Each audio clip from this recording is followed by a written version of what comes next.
Quelle est la différence entre type et interface en TypeScript, lequel tu devrais utiliser tout le temps? Ça fait plusieurs années que je fais du TypeScript et j'ai réalisé plein de projets avec ce langage. Et dans cette vidéo, je vais te partager mon retour d'expérience et mon conseil ultime pour enfin arrêter avec ce débat puéril entre type et interface en TypeScript. C'est parti! Alors, on ne change pas une équipe qui gagne. J'ai préparé un fichier complet qui résume un peu tout ce que j'ai envie de te présenter concernant les types et les interfaces. Le premier débat que j'ai envie de mettre sur la table, c'est le sujet des performances. Effectivement, si on regarde la documentation, le wiki de TypeScript à propos des performances, et en général, on dit que les interfaces sont plus performantes. C'est-à-dire que le type checking de TypeScript va être plus rapide afin de détecter quelles erreurs tu es en train de faire avec les interfaces qu'avec les types.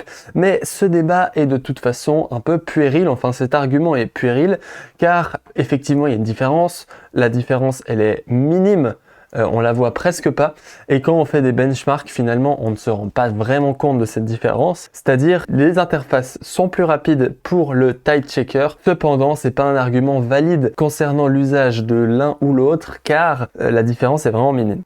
Voilà, c'est pour parler rapidement des performances, parce que c'était important, et on ressort cet argument parfois. Mais une des différences majeures entre les interfaces et les types, c'est le merge de déclaration. Tu vois que si je déclare deux fois une interface avec le même nom, bird et bird, et que je mets deux propriétés différentes, color et size ici, et bah tu verras que le type bird, maintenant il possède la propriété color et size.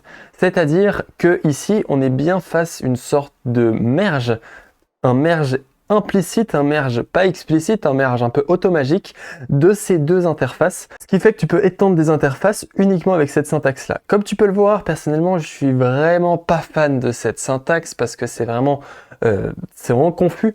Tu sais qu'avec VS Code tu peux faire commande plus clic ou contrôle sur Windows et tu vas te retrouver sur la définition de ton interface. Ici, si tu as plusieurs définitions, en fait ton code ne va pas être à jour avec ta définition, enfin il sera pas clair, c'est-à-dire que quand tu vas venir lire la définition, tu te rendras pas compte de ce qu'est vraiment l'interface Bird. Moi, ce que je préfère faire, c'est ça, et là on est très clair, c'est-à-dire type Bird ici, et là je crée un nouveau type Bird with size, où je prends Bird et je l'étends avec cet opérateur logique ici qui va venir merger nos deux types avec size, et tu vois qu'après, là quand je crée color red size 14 et que je satisfy avec burst with size, on n'a pas d'erreur TypeScript, ce qui fait que ça a marché aussi. Moi personnellement, je préfère cette syntaxe là qui est explicite, qui permet à ton code d'être clair et qui évite d'avoir un peu de la magie noire comme on pourrait l'avoir ici. Troisième point, l'extend keyword. Tu vois qu'ici, avec la dog class, qui est une classe ici en JavaScript basique, et ben tu peux créer une interface dog extend, bon le nom est nul, qui étend dog class et qui prend un color string. Tu vois qu'ici c'est un name string, et ce qui fait qu'on va mettre name et color ensemble, et on va pouvoir créer cet objet ici, dog extend avec name et color. C'est vraiment un mot réservé pour les classes, ce mot extend, mais on peut totalement faire la même chose avec les types, c'est juste la syntaxe qui rappelle plus l'orienté objet, j'ai envie de dire, parce que tu vas aussi pouvoir implement ici, alors je ne l'ai pas montré, mais ces mots-clés implement et extend sont un peu réservés pour ces interfaces. Évidemment, comme d'habitude, il y a une alternative avec les types. Encore une fois, avec cet opérateur logique, on va pouvoir étendre notre classe avec un type, c'est-à-dire c'est encore un argument pas invalide pour les interfaces. Vous allez vite vous rendre compte de quel bord je suis. Dernier petit argument cette fois pour les types, c'est que les types sont beaucoup plus flexibles.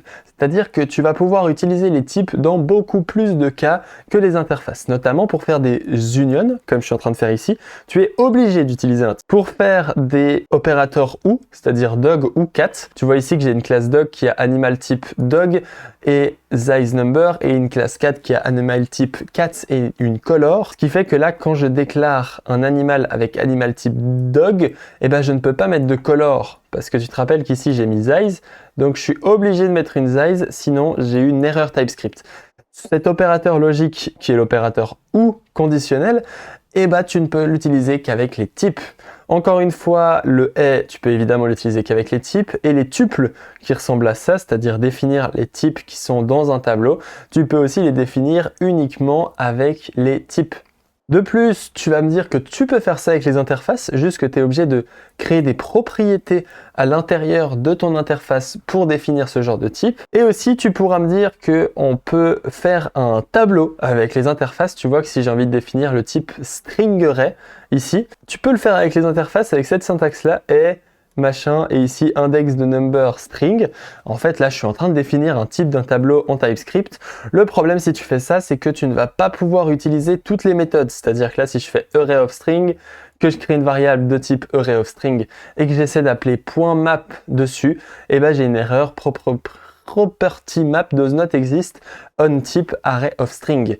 Et c'est une des raisons pourquoi les interfaces sont encore une fois perdants pour cet argument. En conclusion, les interfaces ont quelques features en plus, notamment la migration des types en redéclarant avec le même nom, ainsi que le mot-clé extend ou implement qui sont un peu plus réservés aux interfaces, même si tout ça peut être utilisé avec des types. Les types, quant à eux, sont beaucoup plus flexibles. Tu vas pouvoir réaliser beaucoup plus de trucs spécifiques avec les types, ce qui les rend quand même plus utilisés en général, c'est-à-dire que tu ne peux pas faire une application en utilisant que les interfaces. Il y a des moments où tu vas devoir utiliser les types de toute façon. La conclusion, c'est que déjà, j'ai envie de te dire, sois consistant. Peu importe lequel tu choisis, si tu choisis interface ou type, il faut que tu sois consistant, c'est-à-dire ne pas t'amuser à utiliser une fois un type, une fois une interface et mixer les deux dans ta codebase. Il faut vraiment que tu utilises soit l'un, soit l'autre le plus souvent possible. Pour ça, je te conseille de rajouter une règle TypeScript ESLint ici, consistante type définition, et tu dis une erreur si tu n'utilises pas les types, et ici tu peux remplacer par interface évidemment.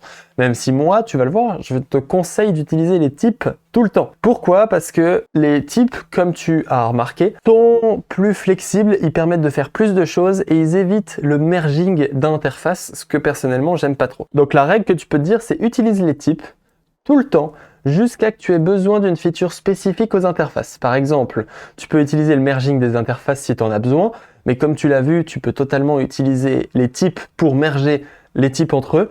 Et dans le cas où tu fais du PO et tu as envie d'utiliser les interfaces pour tes objets, enfin si tu as une application full PO et que tu as envie de voir les interfaces vraiment comme de la PO, tu pourrais te dire j'utilise que les interfaces partout. De toute façon, je t'ai dit, voilà, soit tu utilises un, soit l'autre, mais il faut être consistant. Je pense surtout au projet Three.js ici où c'est beaucoup de PO si tu n'utilises pas React avec. Et puis moi, j'aurais tendance à utiliser les interfaces dans ce genre de cas et encore, je sais pas. On est plusieurs à définir que les types sont une meilleure syntaxe. Je te mettrai dans la description le lien de 2-3 vidéos, de 2-3 articles de blog, ainsi que de mon propre article qui te résume tout ça. Dans la description, tu retrouveras aussi mon magnifique fichier que je viens de faire ici avec toutes mes illustrations, etc. que je vais exporter pour que tu puisses le montrer à ta sœur, à ton frère ou à je sais pas qui. Merci d'avoir regardé cette vidéo, tu peux t'abonner et liker cette vidéo. Si tu as envie d'aller plus loin avec TypeScript et comprendre comment l'utiliser avec React, tu peux cliquer sur cette vidéo qui va te permettre de découvrir encore plus sur ce langage qui est juste génial. On se retrouve bientôt, ciao ciao.